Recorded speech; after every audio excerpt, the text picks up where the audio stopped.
If you're a songwriter or a composer and you get stuck coming up with new ideas, then this video is for you. In this video, I'm going to dispel your fears and give you a key to opening those creative doors again.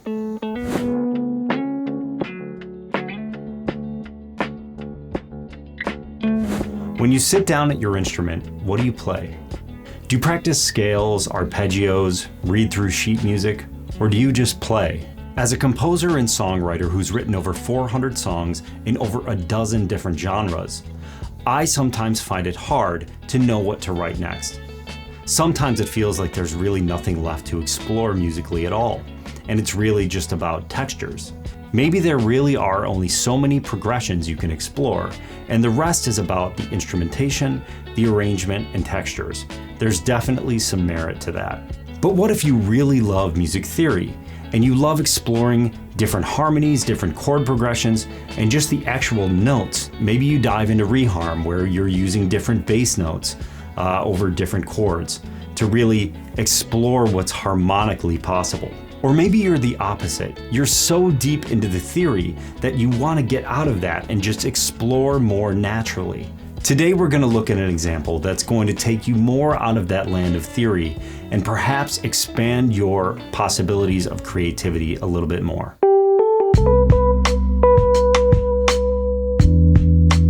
I'm a classically trained musician, but I really grew up listening to jazz music.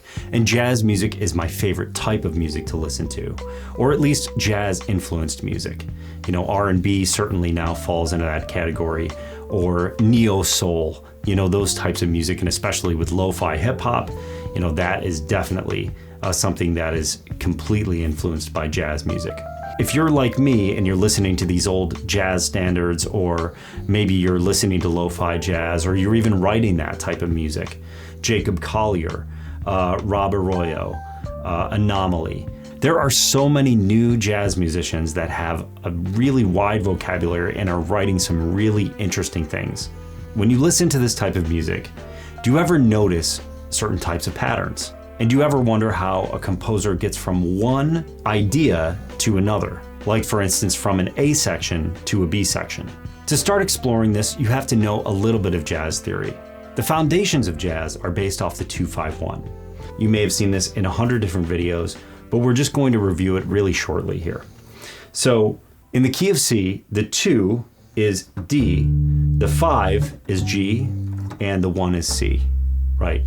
And in a major key, the 2 is always minor. So in C, the 2 is a D minor, right? And the 5 is a G, G major, or G dominant, right? The 5 dominant, and then the 1. So this chord progression sounds something like this.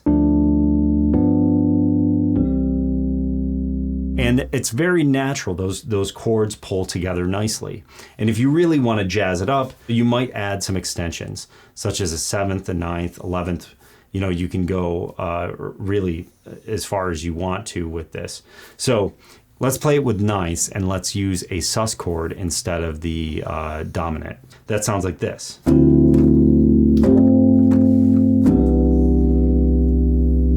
And when you practice this in jazz, when you initially practice this, after you finish the pattern, the 1 becomes the minor 2 of the next key. D minor, G, C. So now the C becomes the 2. And what is it the 2 of? It's the 2 of B flat. And the 5 is F. So the 5 of B flat is F. So that would sound like this. That's our C. Now here's our C minor. Right? And then you can do the same pattern with the B flat. Right? That's going to A flat. This is the way that people play through 2-5-1s. They practice it in this manner. And there are different ways to practice it too. And once you start doing this, you really, you play it a lot, right? You're practicing, and then you start soloing over these types of things, right? So.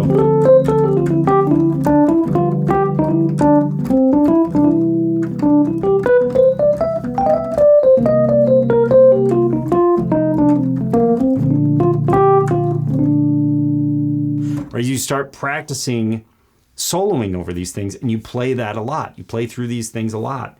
You focus maybe on target tones, and you maybe even do it with arpeggios.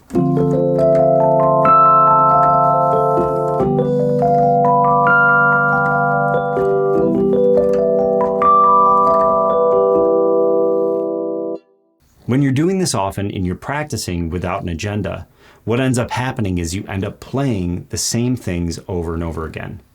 This is why it's key to really listen to different types of music, and not only listen to them, but also try to figure out the theory, figure out the progressions, figure out what sort of scales they're using, so that you can learn and expand your vocabulary and your knowledge. One of the other things that you have to think about when you're writing music is how to get to your different sections of your music. So let's say that you had an E flat major and you had a 2-5-1 happening in E flat major as part of your song. But then let's say that you want to have the B part be in G flat major. So you can 2-5-1 to that. That would sound something like this. And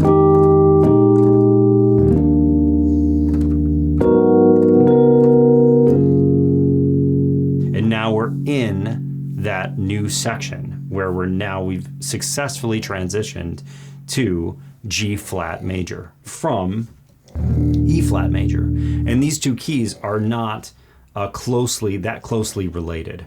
So it almost sounds more of a modulation. Let's say we had a melody, right? Let's come up with a simple melody to have in this thing.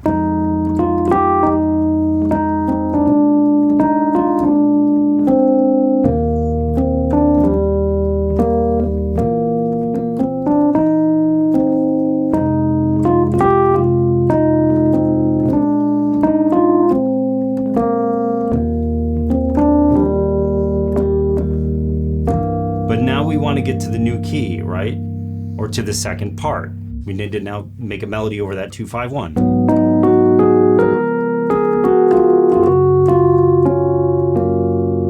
So now we've successfully transitioned into that new key, right? This is the most common way to do it. There's a lot of people do this, especially in jazz.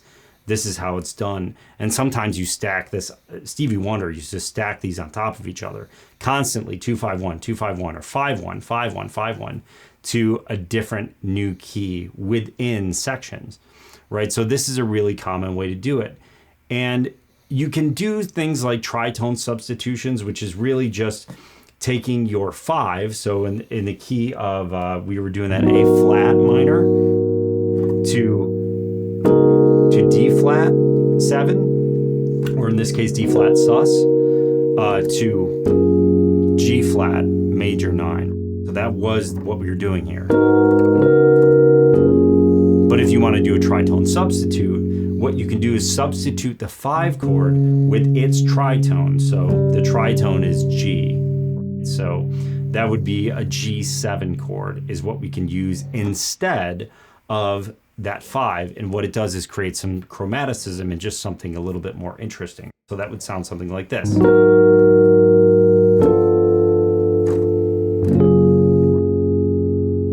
that chromaticism. Or you can add extensions too.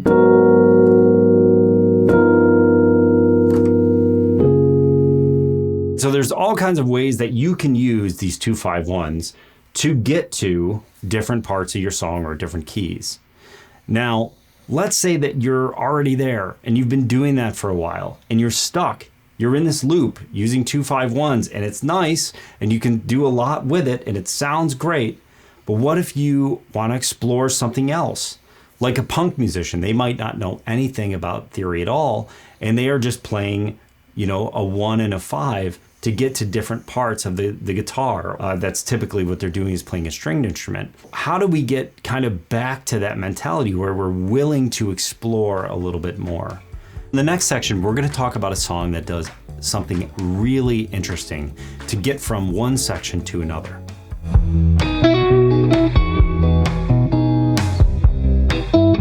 I know the song's a little dated now, but I have always found it to be really interesting in terms of its progression. And the song I'm talking about is Bound 2 by Kanye West. Now in this song, there is a sample that's used to transition between sections, and it sounds something like this. Uh-huh, honey. And that sample, it's not really musical, although it is using different pitches. It's really just more of almost like a commentary or, some sort of like sound effect that is added to transition from the A section to the B section. And what I think is really interesting about this song is that the A section and the B section are in completely unrelated keys, and that is the only thing that is used to transition from one key to the other, or one section to the other. I want to just explore this and walk through, what these chord progressions sound like. So here's the A section.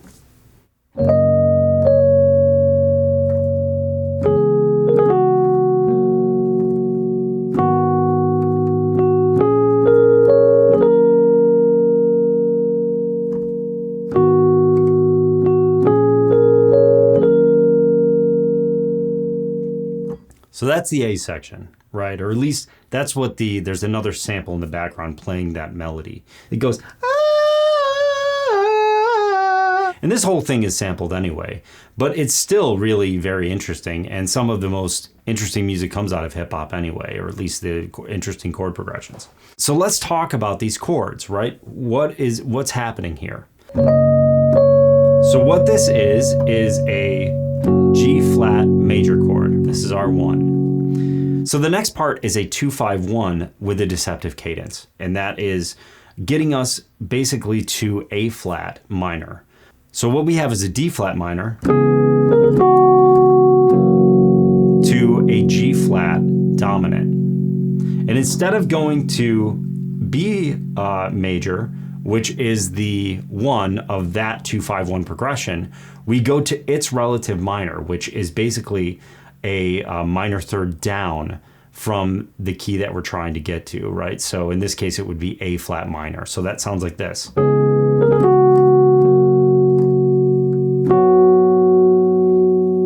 So now we're in this basically almost the end cadence of this A part.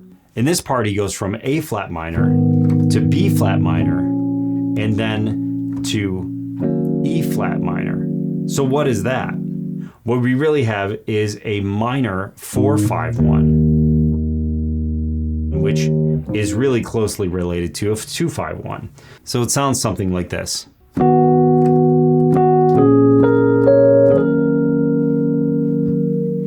Right, and then we're back to the 1. So what's happening here? This is really interesting. So we're in 1, we 2-5-1 with a deceptive cadence to a minor key, to A flat minor, right? Then that's a 4-5-1 to a new key, which is E minor, E flat minor. Right? But now we still are back in that original key because we are E flat minor is the natural minor 6th of G flat major. We're back in that original key.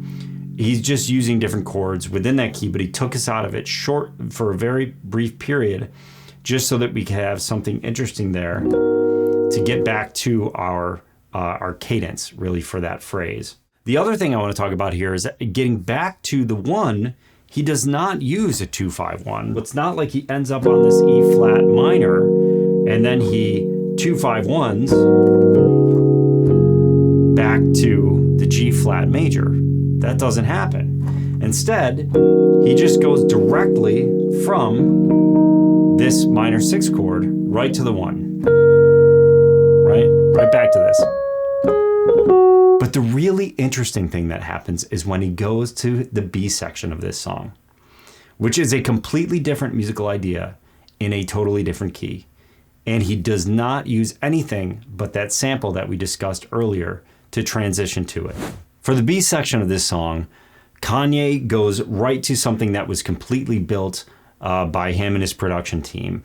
a progression and lyrics and a melody that was totally different from the sampled stuff that he'd been doing.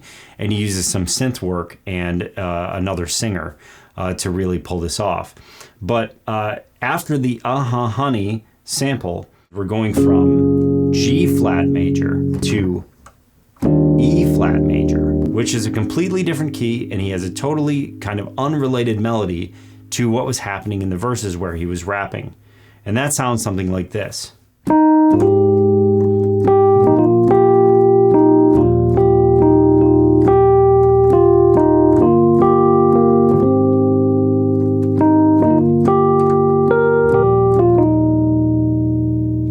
So what's happening here? Again, we were here.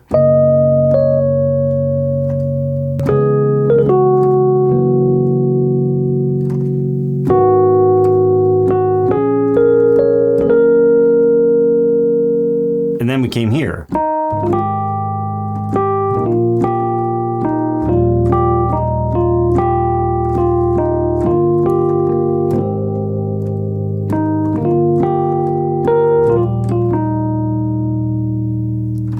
Two different ideas, completely separate, and somehow when they're in this song, they really work together. And I know this because when I'm away from the song, I can actually sing the second key. It sticks in my head, I know exactly where it's going, and they're totally unrelated, and there is no bridge other than a sample that goes, aha, honey. So who says that we have to transition using 2-5-1s? Or even make it smooth? Why can't it be rough and surprising? That is kind of what makes something interesting, right? Is when it surprises you. Let's look at this a little bit deeper. These two keys are not closely related. They're not that closely related.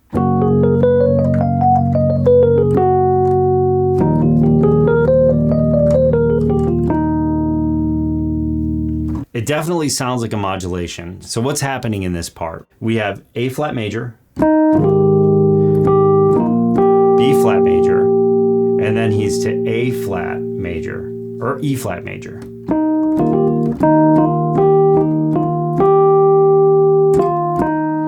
So now he goes to the minor 3 of this key, back to the 4.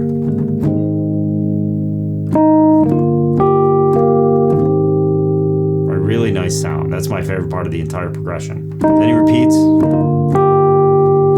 And then he's right back from that 3, that minor 3 to the 1.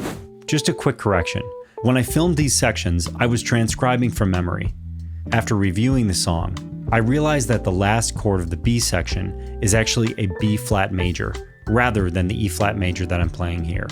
But all the principles discussed here still apply.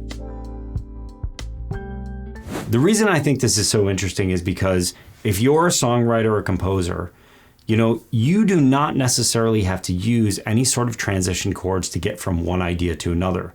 And those two ideas do not need to really be that closely related. You could have two that are obviously in just the same tempo or the same BPMs and totally different ideas, and then literally just bridge them together with nothing. You do not need anything. Does this sound weird?